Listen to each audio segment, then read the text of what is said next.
Hello, everybody, and welcome to episode number 50 of the Whitey and Wills Sports Show. Today is Sunday, October 23rd, and we've got Effingham High School playoff football to talk about. The Hearts have officially made the Class 4A football playoffs. They got in with a 5-4 record. So we've got two things to talk about with Effingham football. We've got their Week 9 game at Highland to talk about, and then we will get into their playoff matchup with Rochester that's coming up this weekend. So we've got a double dose of Effingham football to talk about. Mike, I don't know, we've got a little bit of other stuff to take care of too. We're going to recap some state tennis and stuff like that, but I think we'll start with the football.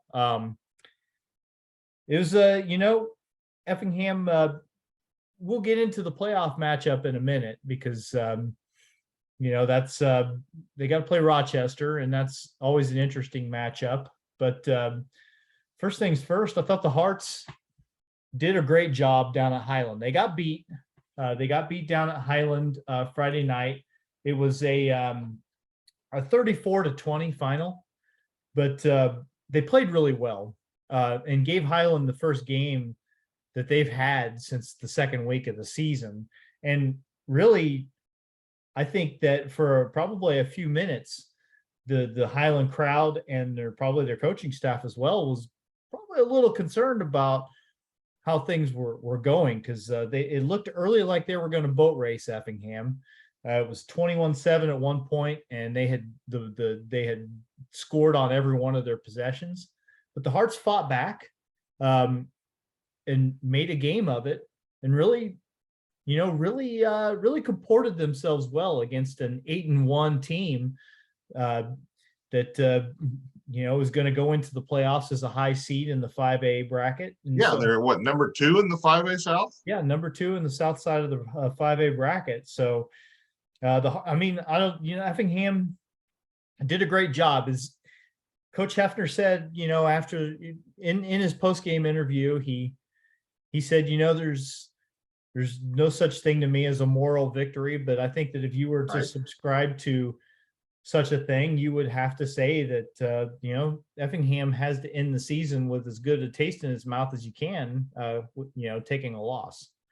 Well, and, we were down in Nashville over the weekend visiting my son. So out to dinner Friday night, I was following you on Twitter, and I saw 21-0, right? Then 21-7. It was 21. No. Effingham made it 13-7 at one point. Okay, 13-7, then 20 or 21-7. Yeah. So I'm like, okay. And I was showing Zach the scores, and got back to his place, and I listened to I know Effingham's last 2 possessions, because they were marching down 2 scores at about 6 minutes to go. They were marching.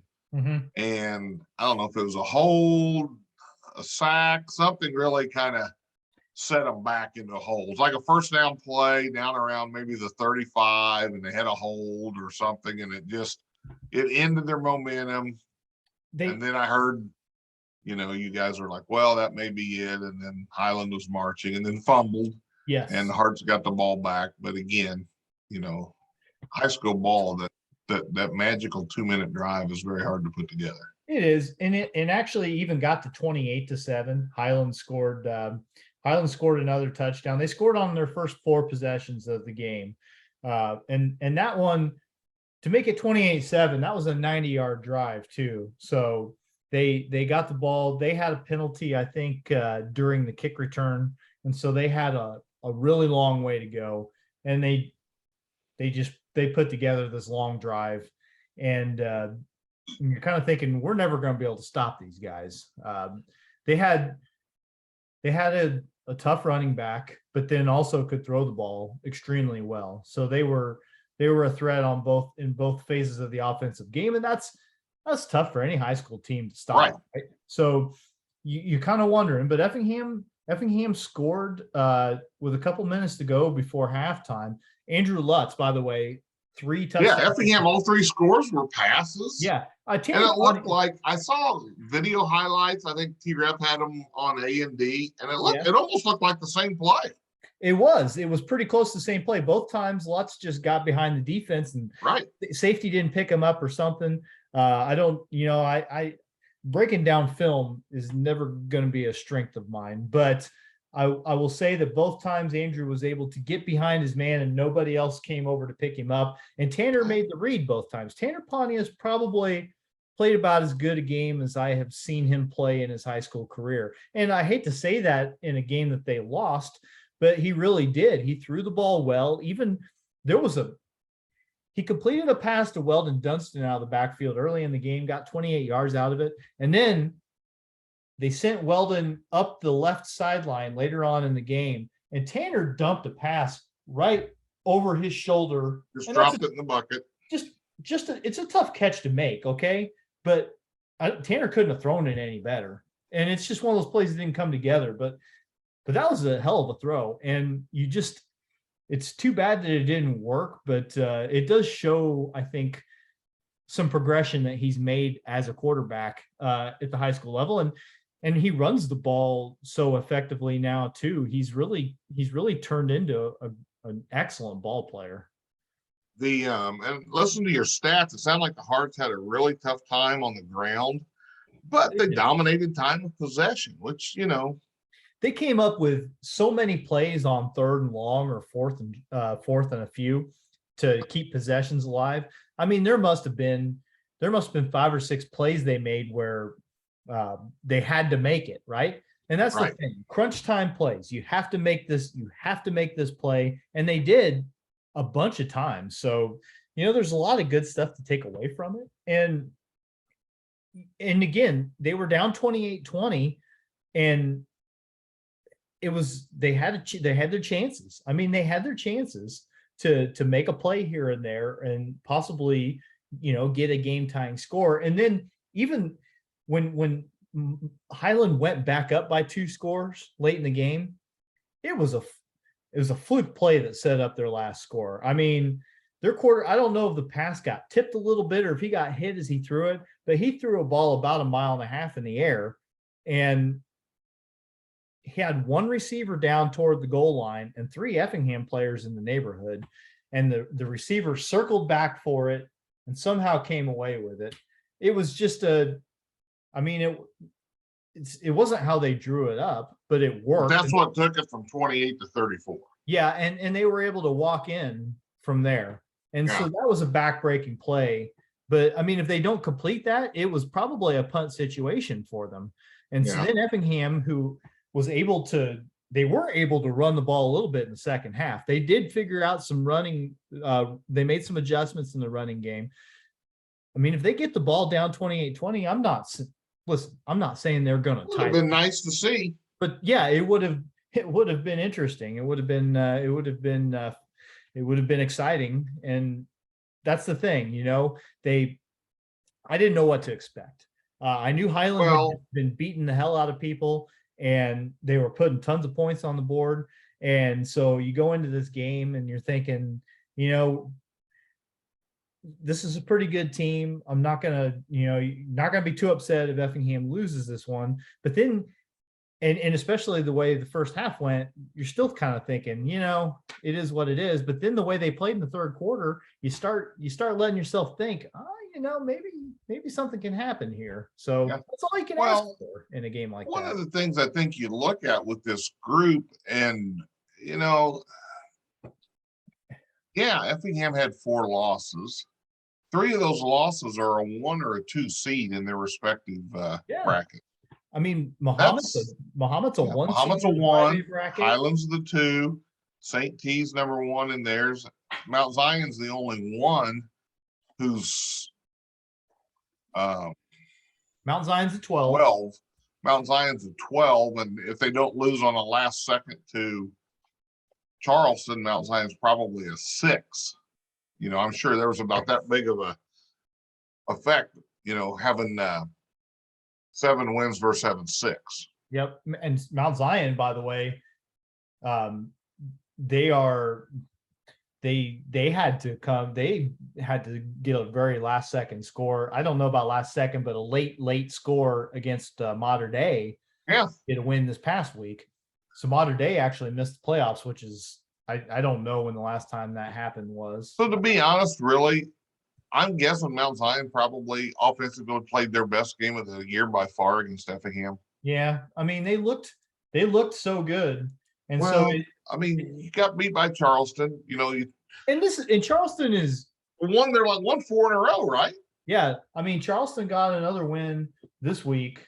So I mean, I'm not gonna Charleston. No, but I'm just saying they're 4-5. Yeah, I know. I'm with you. Like they're. But it's just I'm just saying, I'm sure Effingham would like to tee it up and would love to have played Mount Zion a second time. Yeah, well, I think you have to always feel that way after you lose. Right, I know, but if someone beats you, 62-4, you got two safeties. You say, "Oh, I really don't want to see them again." Yeah, but I think in those lines, and you look at it, St. Teresa, I'm guessing, was probably their smallest offensive output of the season against the Hearts, and maybe the same with Muhammad. I think I saw this. If you'll indulge me a second. Indulge. Effingham. If you look at what Effingham did, the team they gave besides Edwardsville, Effingham gave Highland the best game sure. that it's had. Okay, right, and St. Teresa and Muhammad also, as it turns out, had their closest games of the year against Effingham. Now, and that's the thing. I mean, and I know Coach Hefner. Hey, there's no moral victory. There's no moral victory, but we played some pretty freaking tough competition, and we gave those people their best game of the year. Yeah, that's kind of what I'm looking at when you're going into the playoffs. Rochester's a 4. Yeah, they're 8-1. And I'm going to tell you, their conference, other than 3 teams, wasn't very good. There's the Central State 8 has got there's some really good teams at the top. There's some really good teams at the top, but you look at them and Rochester. Those are the only 3 that made the playoffs. Rochester is 8-1, okay, and their one loss was in week 1, so they haven't lost a game since August. But that was how much did they beat Chatham by? They beat Chatham 27-14, and that was back on September 23rd. So, but you look at the rest of that conference. I mean, Rochester's got 38 points. Effingham's got 47. Mm-hmm. That just tells you strength of schedule, game in, game out. You can throw up gaudy numbers against. Well, and I don't want to take any wind out of Highland sails, but I look at the point totals they put up versus, they weren't playing a lot of teams as good as Effingham either. You know what I'm saying? I mean, they're right. They're scoring. They had multiple 60-point plus games this season. Well, and your conference is what it is. You play your teams in your conference, and sometimes they're not very good, and you give them a beating. And what are you going to do? But I think that's a little bit of what you have with Rochester. Now, I do not want anyone to mistake this for me saying that Rochester is not very good. I'm just saying that. No, not at all. But what I'm saying is, I don't think 2010 you went up and faced an incredible Rochester team and got humbled. I mean, Rochester. It's not the same scenario this time around. Yeah, I mean, they're not this far apart anymore. It's compressed. You do have to, and I think you want to. There's a fine line there for the kids. Like the kids know about Rochester. Okay, the kids know that Rochester won 8 state championships in a 10-year span. Between 10 and 20, right? Like they and even since then, they've only lost 3 games since their last state championship. Okay. so but the one thing I think you have to look at here is, if the Hearts go up, when they played in 10, I know they had a bad snap early, and it was just, if I think they muffed a punt. I mean, well, I don't know if there was even a punt, all right, but may have been just a lot of squirrely things happened. And it was just, if it can go wrong, it did. You go up there and you hang around into that middle of the second quarter without being caught up as a deer in headlights because you're at Rochester. Yeah. Rochester's played 3 competitive games this year. That's it. Yeah. And I think that, and really only 2, because the Sacred Heart Griffin game wasn't competitive. No, they got smoked by Sacred Heart Griffin. Boat raced. And by the way, I'm sure that's something that they played the first week of the season. Of course, you got Derek Leonard. He's the coach at Rochester. Going against his dad on his farewell tour. Yeah, and so there's a chance, there's a chance they could see each other again, and I'm sure that's in the back of everybody's mind. They're obviously. I'm going to tell you right now.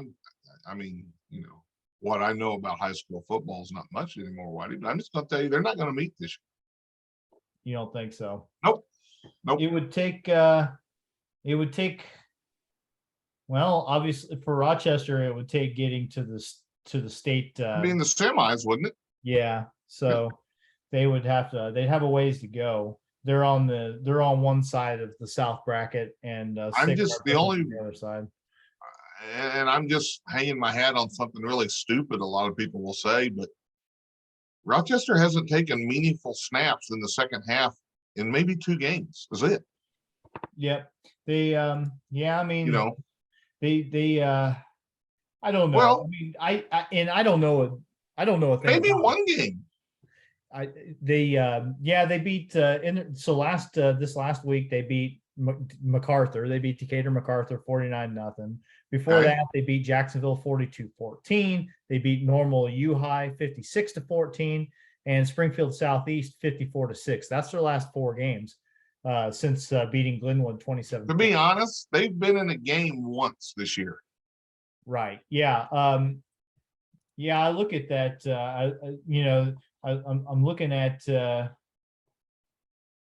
I'm looking at their opponents. They've 3 of the teams they played this year only won a single game. Eisenhower, Lanphier, Southeast. Chatham Glenwood was 7-2. Obviously, Sacred Heart Griffin 9-3. Jacksonville 6-3. MacArthur 5-4. But that's a close conference. Jacksonville made the so they had 4 teams from their conference make the playoffs. How bad did they beat Jacksonville? Jacksonville 42-14.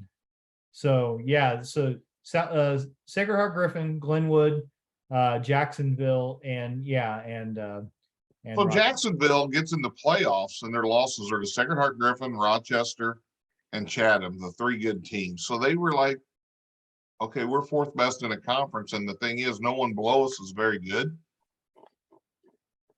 Yeah, I'm just telling you, Effingham's schedule is tougher than Rochester's. Yeah, it's and again, like I didn't even know until like last night, obviously. Well, sure, you don't know to who you're playing to actually look.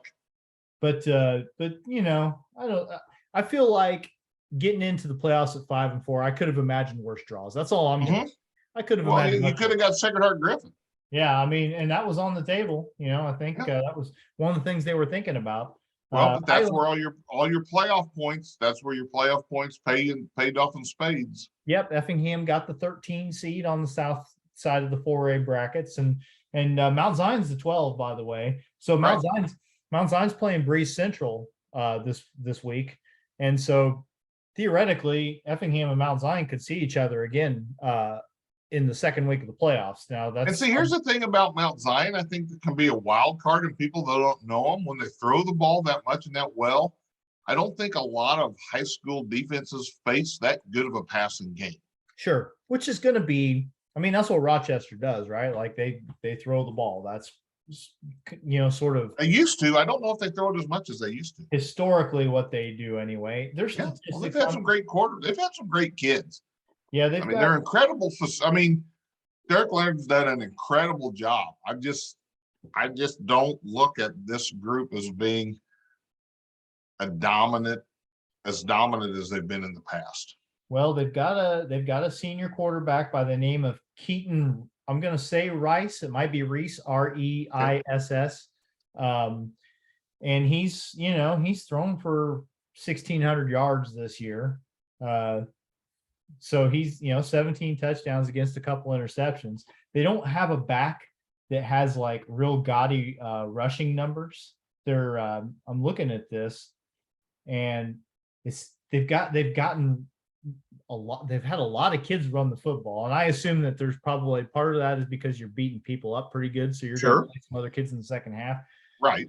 But like as far as I can see, their leading running back, their leading rusher has 322 yards this year, right? So and that's 7.9 per carry. Okay, he just hasn't had to run the ball. Had a lot of carries because he's probably not getting a lot of opportunity. But you think, okay, you get a big lead, you're going to run it more, but you're also using a lot more people. Again, a key figure in this game, obviously you talk about Armando Estrada and Harper and those guys, those DBs. Michael Love can be a major factor in this game. Love and I'll tell you again, coming up big coming up big for Effingham in the backfield was friend of the show, Logan Heil. He had a really nice game again, and that was part of the thing. Like Highland was keeping. They can find a way to put pressure and make Rochester not be comfortable, not play catch. That was the thing. Who knows what'll happen? Highland did a pretty good job in the first half of keeping those guys from being factors. You saw them in the backfield a little bit more in the second half. Now, was that I don't know if that's a fatigue thing or a scheme thing. I don't know. You'd have to ask the Effingham coaches what they think about that. If they made some adjustments, but they were able to create some more problems, make it a little more difficult to get the throws off in the second half. So that's, and another thing I wanted to mention, it was a story. Eli Middendorf, who's a junior on this Effingham team, he hadn't played up until last week. There were some eligibility issues, and nothing that the kid did wrong, just residence type stuff, completely out of his control. But he's I'm looking now, 6'1", 320 pounds is what he's listed at. He was noticeable out there. Okay. Like he playing on the D side or the O side? He's a lineman. He goes, he can go either way, like they can use him either way, but he can, they haven't had him available, and he was able to finally play, and they were excited about it. They were excited to get him in there. And he definitely, you noticed him out there. You noticed him out there on the field. You can't help but notice him. So that's a nice thing for Effingham. Thought I'd give him a shout out because I'm sure it's been difficult. I'm sure he's a junior, you said, correct? Yes. Well, I hope the young man's able to, play a lot in the playoff game, and that's awesome. Yeah, I mean that's stick-to-itiveness. I tell you, when you're going through a whole season of practice and everything you go through, hoping to get a play late. Yeah, that's the thing. Coach Hefner, I mean, he has been able to participate, in practice, and I think there's a reason why they were excited to finally get him out there. They knew what he could do. They knew what he could do. So that's a good story, and I'm glad that he's gotten the chance, and hopefully everything's all cleared up. And next year you'll see 9 games of him. So that's awesome. That's a nice thing. Armando Estrada made a really nice play, just a one-on-one coverage, batting down a ball, just getting to where he needed to. Jack Harper had an interception in the game. Effingham, again, like if Rochester throws a lot, that's going to be a challenge. And we saw in that Mount Zion game that if a quarterback's on and he's got a couple of targets, or maybe more than a couple targets, then that can be a little bit difficult to deal with. But I don't know. Well, I would assume they learned a lot after the Mount Zion game, defending that game. Sure, yeah. And I know Coach Hefner, they're going to be ready to play. And it's just they've got more than a puncher's chance in this game. I think that's the best way to put it, right? Like I don't want to disrespect anyone. I don't want anyone from Rochester to stumble upon this and and be like, oh, look at these guys saying that That'd be a major stumble, Whitey. yeah, we wouldn't probably get Coach Hefner back on for a preseason interview next year if we found out that Change our name to the bulletin board material show. yeah, if we found out that we were providing bulletin boards. Our hot takes. But no, it's just it's out of respect for the way Effingham plays. And Coach Leonard's one of the best coaches in the state of Illinois. They will be prepared. His staff will not take Effingham lightly. Yeah. The biggest problem is your kid's not taking Effingham lightly. Yeah, there has to be. And it's partially just because of the culture that they have there, right? They win first round playoff games. They host them and they win them, Yep. So you just have to hope. Yeah, you got to hope that 16, 17, 18-year-old mentality, creeps in there. Now, football players seem to have a knack for not falling into that trap as often. Right. But the one thing is, it's just like that basketball game when you're the top seed in a regional and you're playing somebody that's not very good, and okay, this is a formality, and then they hang around and you never get it. Maybe 12, 8, 10, and then Skippy comes in and buries a couple threes, and you're like fighting for your life. And that's, I think, the way you've got to look at it here. One of the Effingham's things I think Coach Hefner does a good job of, and Dad just sings his praises every time I talk to him about it, is his adjustments at halftime. Mm-hmm. And just hang around and then see what happens. You know what I'm saying? That's what you got to do. And they're the kind of team that can. Their defense is pretty solid. Yeah. And if they can, make Rochester work for everything, because pretty soon those kids are like going, hey, wait a minute. We usually beat people with a running clock. Mm-hmm. The clock's not running very fast right now. Yeah. No, I usually don't play 4 quarters. I think you talk about adjustments. Yeah, I think that came into play this last week at Highland. It was the feel of the game was a lot different after halftime. It was like, hey, they're still here. It's like the old Butch Cassidy movie. Who are these guys? It's like, yeah, I've always one of my crowning achievements as a sports writer was always when the 2007 T-Town team went to state, and that was back in we don't need to bring that group up. Well, we have that was painful. But they when there were still 8 teams that made state, so they're playing Nashville in a quarterfinal game. And I told everyone who would listen they would beat Nashville too. Yeah, and I remember writing in my preview, like, look, Nashville haven't been challenged in months. They were challenged at Christmas by a team in Effingham.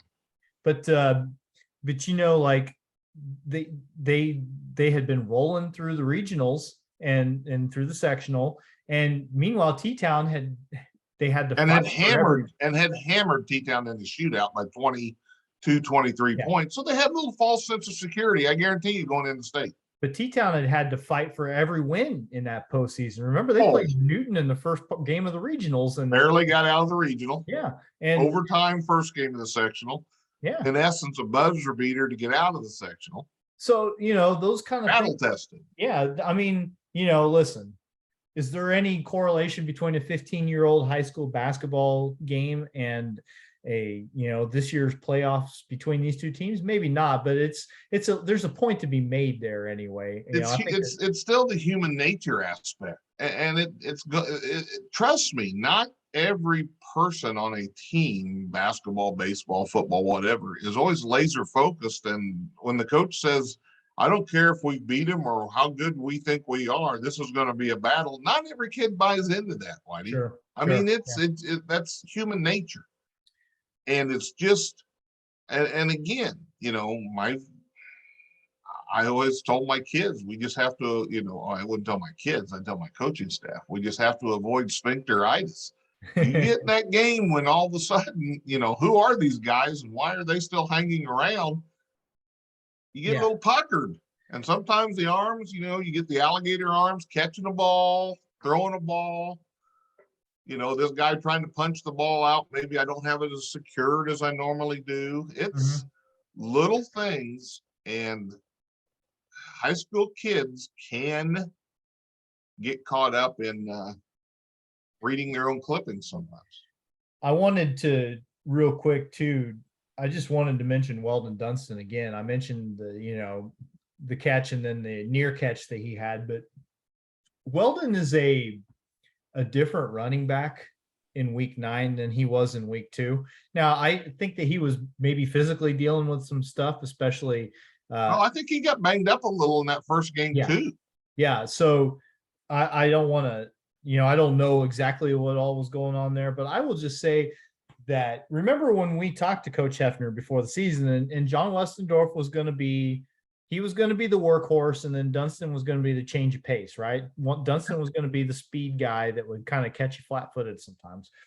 Well, Dunston has proven his ability to be the workhorse. Yeah, to be the workhorse if he needs to. I mean, that game last night, especially in the first half, he wasn't getting much, and it wasn't his fault. I mean, there's only so much you could do sometimes, but that doesn't mean it's not important, right? Because they have to defend it, and they have to be ready for it. And so that allows you to make the touchdown pass over the top to Andrew Lutz, to get him behind the defense a couple of times. And Dunston can take the punishment. He can take the hits. He can take 25 or 30 carries in a game and still be sure-handed for you and still start busting out some 7-yarders in the second half when you start making your adjustments. So I've seen so much growth in him as a player over the course of the season. It's very important to point out. And, he's going to be part of a core group coming back next year that's going to be very important to whatever success they have. It's got to find a quarterback, and I'm sure Coach has a person who they're ready to move up the ladder. But you're right. You have a lot of core. Yeah. I got a question for you, Whitey. Yeah, okay. I don't know the extent of John Westendorf's injuries, but he's been out 8 weeks. Yeah. I just throwing that out there. Well, he got back out on the field a little bit. A couple 3 weeks ago, I feel like. I feel like that's a thing that I saw, but it went away as fast. And I don't know if he wasn't feeling right, or maybe it was like a oasis in the desert, and I thought I saw. Well, and it could be a thing where no, he really doesn't have a chance. But as a senior going out, we wanted to, I don't know. I mean, more than likely, if you haven't heard Scuttle or seen or heard people talking about it, then he's done. You know what I mean? The injury is just to the point where he won't be able to get back. However, might be a nice pick-me-up. I still remember, I think it was the 11 team or the 12 team, must have been the 11 team. Grant Johnson got hurt like second carry of the playoff game, or was hurt the last game before the playoff game with Mount Zion. And Grant was a workhorse runner, man. And he wasn't available. Did he play at Southern? He at least tried to play at Southern. I think he either started at Southern and tried to play, and possibly the Lindenwood, but he was at Southern trying to play at one point. But he was a great high school. He worked hard as a running back, man, and he was fast. Once he got the seam, got out of the pile, he had an accelerator. But it would be great all of a sudden to see Westendorf healthy. Yeah, I mean, you wouldn't. But I don't know. I would have assumed you would have heard or seen him getting a touch here and there. You wouldn't want to do it unless you're 100% sure, right? No, exactly right. You're not going to put anything, risk anything, making a kid's injury worse or doing anything. But it'd just be a neat story. I mean, you talk about halftime adjustments. Well, another thing that this Effingham coaching staff always does is it seems like every week they'll bring a new trick out of the bag too. I mean, throwing to Weldon Dunston a couple of times downfield. It sounds like they're throwing a wheel around. Yeah, we haven't seen that up until up until now. And the kids make it work a lot of times. Like they get it through to them, and get it schemed out to where they make it work. So Well, Bob Walls is still calling for the screen, pass to be brought back into the offense. So it'll be a good weekend to dust that off. Defending the screen was something that Brett talked about, like that. They didn't do a very good job against Mount Zion, right? No, in modern day. And well, no. I'm just saying Highland also, like. Highland also ran a lot of screens. They did some of that. So, yeah. But one last point about this Effingham team. You already talked about strength of schedule. How good the 4 teams they lost to were. Yeah. I mean, and I don't. This isn't.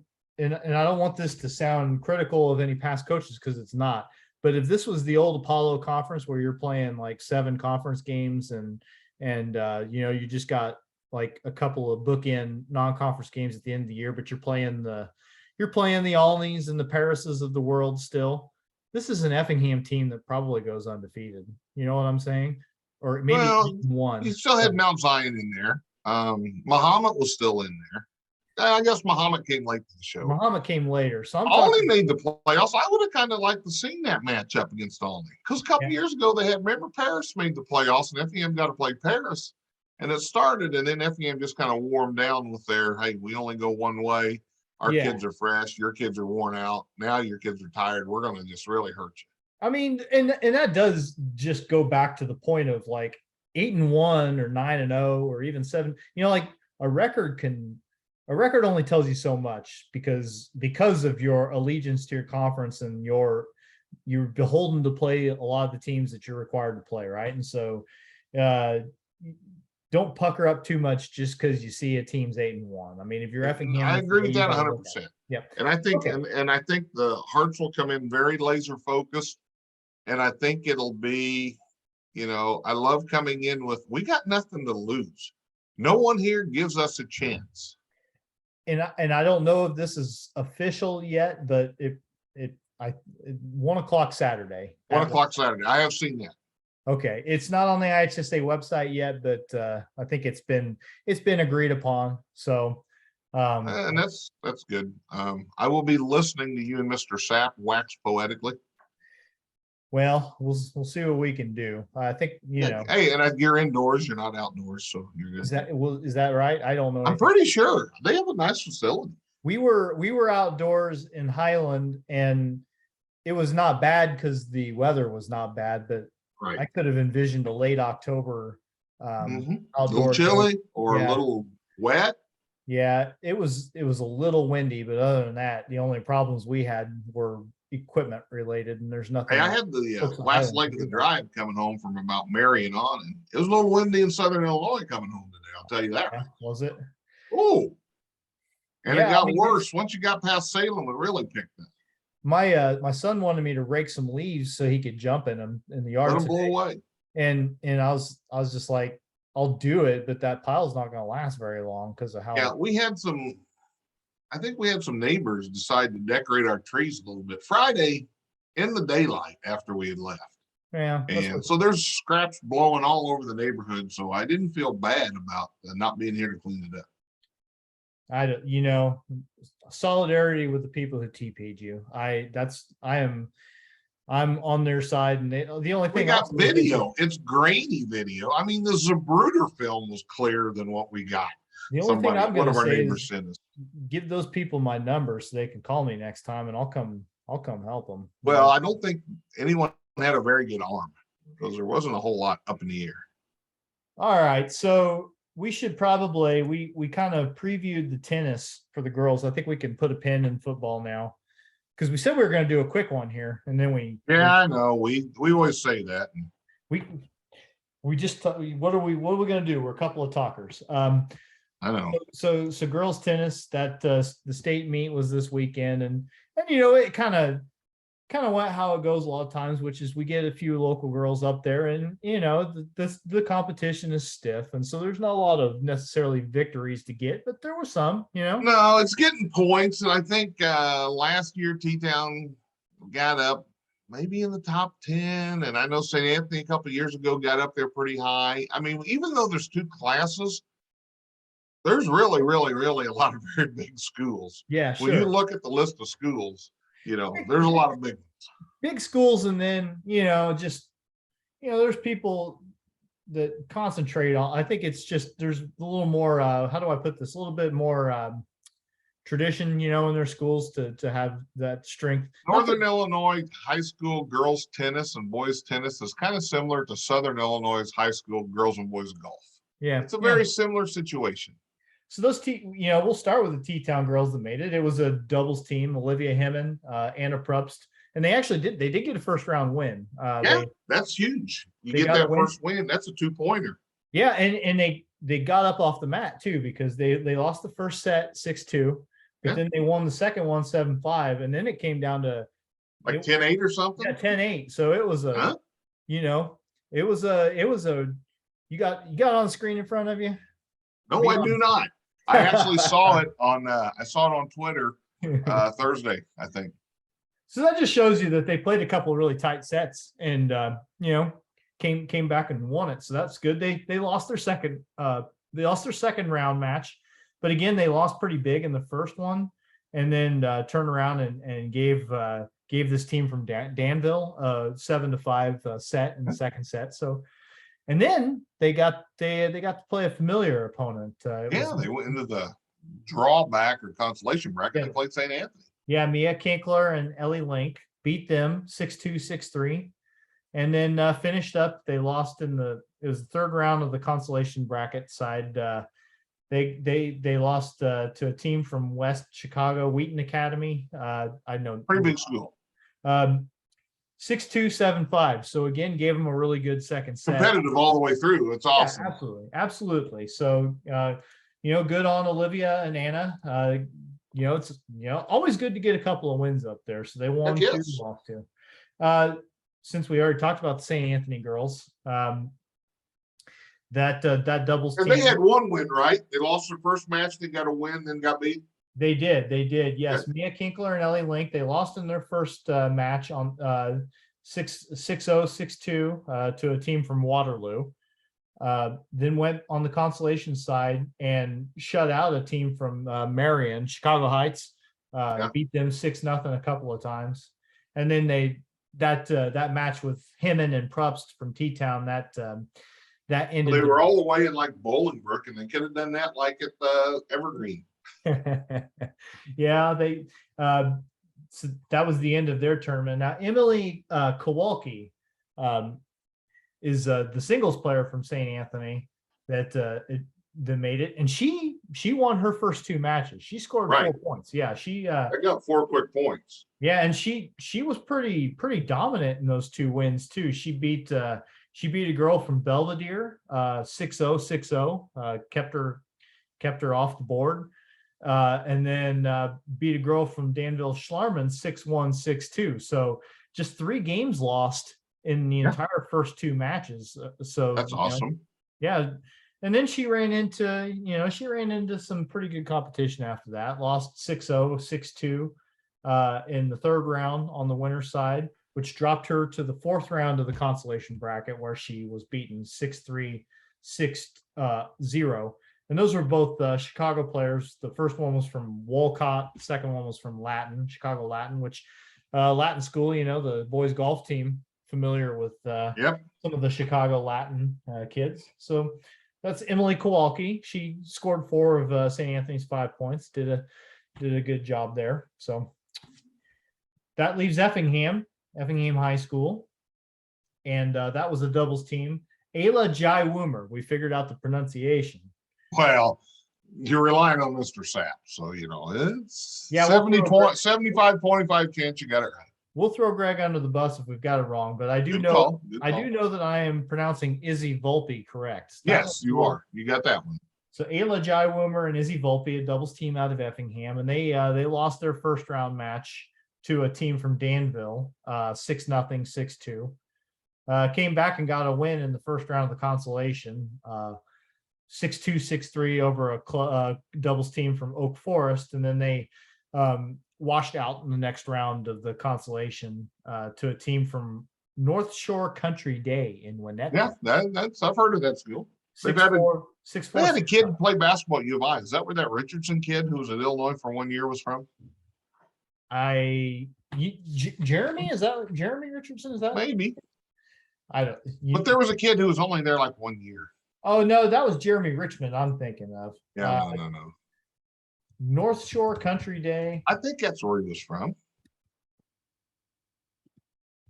Everybody can just watch me Google this. People are just wishing your internet was fast. My internet is pretty fast. I don't know. I will say that the pronunciation, of Izzy Volpe, that Neoga Phonics program's paying off. I was almost in the top 10% of my class too at Neoga. Almost. 30 graduates. We had almost 70 in my class. Ooh. Actually. Yeah. So you weren't in the top. Did you make the top 10?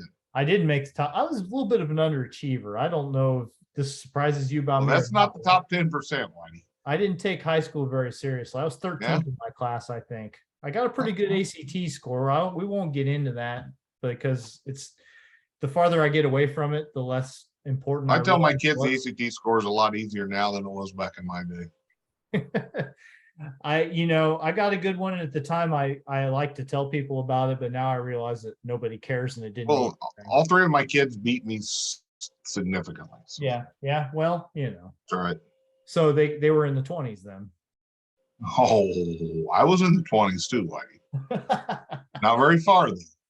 Anyway, congratulations to the local tennis players from the area. Yeah, that's great. And traditionally, we've got all the three schools usually have somebody representing us in state. And again, it goes back to our first show. Larry Wilson said people from around here will make deep runs in almost every sport. Somebody in the area. He's a soothsayer. And and he's right. We mentioned the NTC volleyball tournament last week too, and I just wanted to give a brief look at the gold flight came down, and I think we kind of guessed that it would be Windsor Stew Straws and St. Anthony. South Central was the other team. South Central was there, and they both beat South Central. Yeah, and Windsor Stew Straws ended up with the championship there. So regionals start Monday, don't they? They should be. Yeah, they should be. That's right. We'll talk about those next week. Yeah, we can. But I just thought since we brought it up last week, I should bring some closure to that. I don't want anyone calling me out on it. We got, although actually I would take it. Any feedback, by the way, you want to give me a hard time about something I say, I don't care, because at least I know you saw what and heard. So you care. I might care. Hey, we're working on a guest as our bridge season between football and basketball, who's very involved in University of Illinois athletics. Yeah. Well, that's interesting because he took advantage of his week off this week, and he was actually in Nashville too. But I'm gonna try to get him on. My dad said something to me. I was helping him out with a little project he's doing at his house, and he said something to me that I haven't heard anybody say to me in a long time. He said, "We ought to try to get tickets to an Illini football game." And I was like, that is such a weird thing to think about, but I took my son up to watch him play Wisconsin when Zach was in high school. And Wisconsin had this quarterback by the name of Russell Wilson. He's pretty good. He used to be pretty good. Well, yeah. He's having a rough time. Maybe it's the altitude in Denver. I don't know. I'm not good enough I'm not smart enough to know why the Broncos stink as much as they do, but the Broncos stink. One thing, old quarterbacks, it all stops really, really fast. Well, that's true. That's the guy down in Tampa. He's having some issues.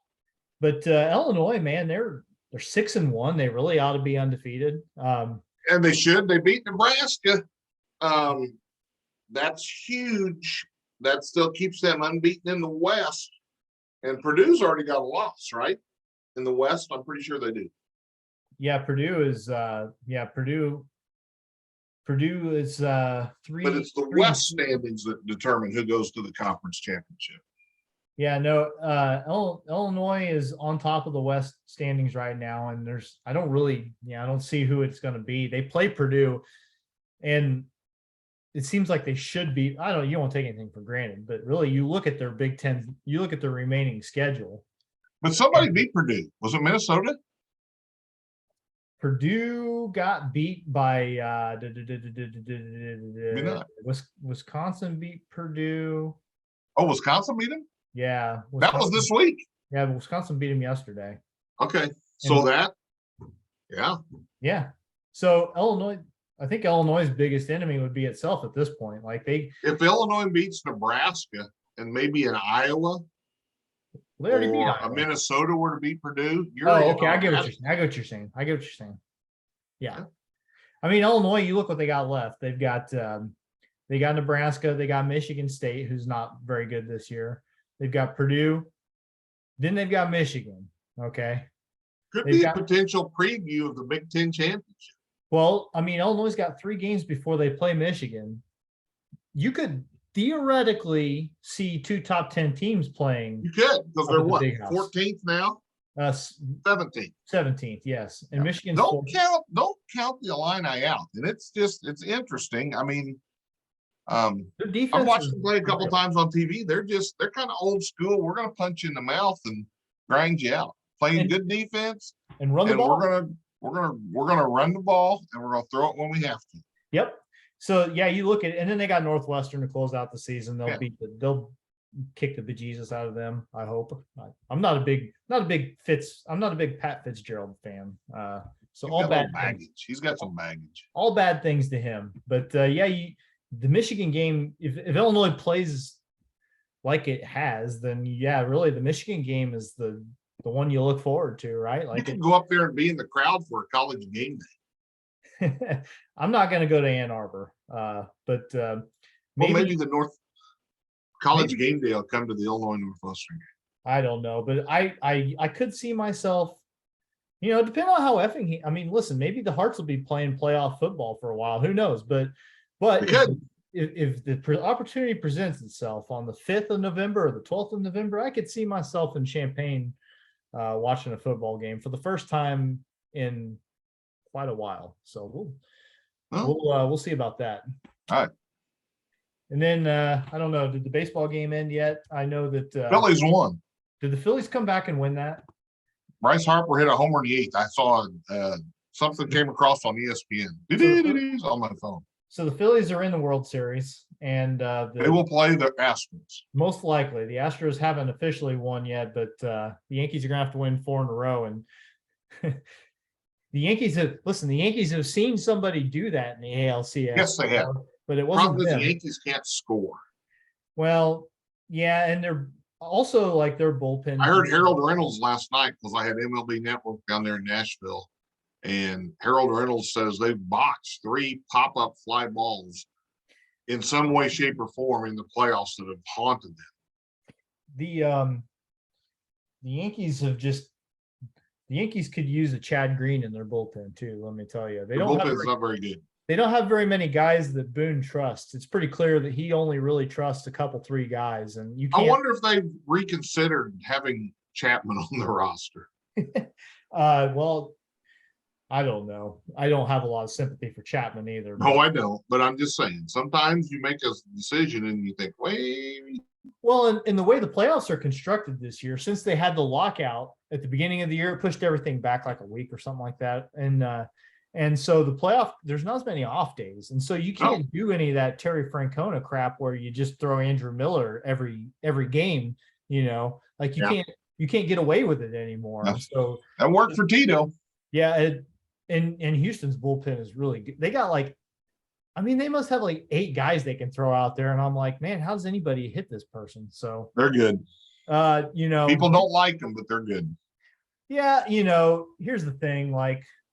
There's not very many guys left from the trash can banging. 2 big ones.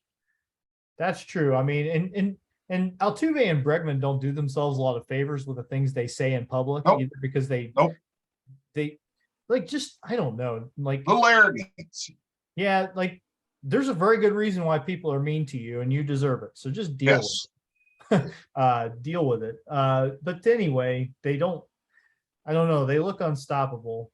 Because you both denied that anything ever happened. And then that was proven it happened. Yeah, I don't know. And other teammates threw you under the bus that it was happening. And you still denied it. It kind of goes against my nature to root for the Phillies, but I kind of have told myself whoever comes out of National League, like you Hey, got just think the Phillies are a 6-run ninth away from not being where they're at. yeah. Yeah, Just saying. yeah. I don't know. That's how it goes though, right? Like I know. it's I about know. I mean, last year's World Series is a pretty I know. I mean, the Braves. All right, you ready to wrap it? I can get the text from my wife. We're supposed to go for a walk, and they're waiting. Oh on yeah. me. Yeah. Well, I got to walk off sitting on my butt for 4.5 hours driving home from the Ville. well, we'll let you go then. That's I think we'll have a recap of Effingham's playoff football game against Rochester next week, and who knows what else? Who knows what else we might have? And basketball's right around the corner. Coming. Girls practice starts Not yet. Next Monday. Yeah, I was gonna say, is it the beginning of November? I think it's the beginning. I think it's they're a week. Obviously, they're a week before the boys. So I think they're next Monday. I think the boys are after. So I think the boys are like the 4th is a Friday. 5th, 6th, 7th. It's soon. Girls may start Monday. I'll have to do some looking. At any rate, we'll have Anywho, real basketball to talk about. we'll get really, really busy here pretty soon. Hopefully we'll be able to get all the coaches back on. They were nice enough to do that last year, and I think they will. I think I think it may have been the highlight of some of their years. There's no changes with we got more coaches to talk to this year. We are going to get Josh Zink on. And just we're going to convince him to not let Roy Taylor say ding dong anymore on TV when there's a home run hit. We could talk to Josh as a broadcaster and as a coach. I know. He's a multifaceted guy. Yeah, we will get him on. All right. Well, we'll wrap this one up. Enjoy your walk, enjoy your evening, and everybody else enjoy your week. Tell your friends, tell them to listen to us. Okay. We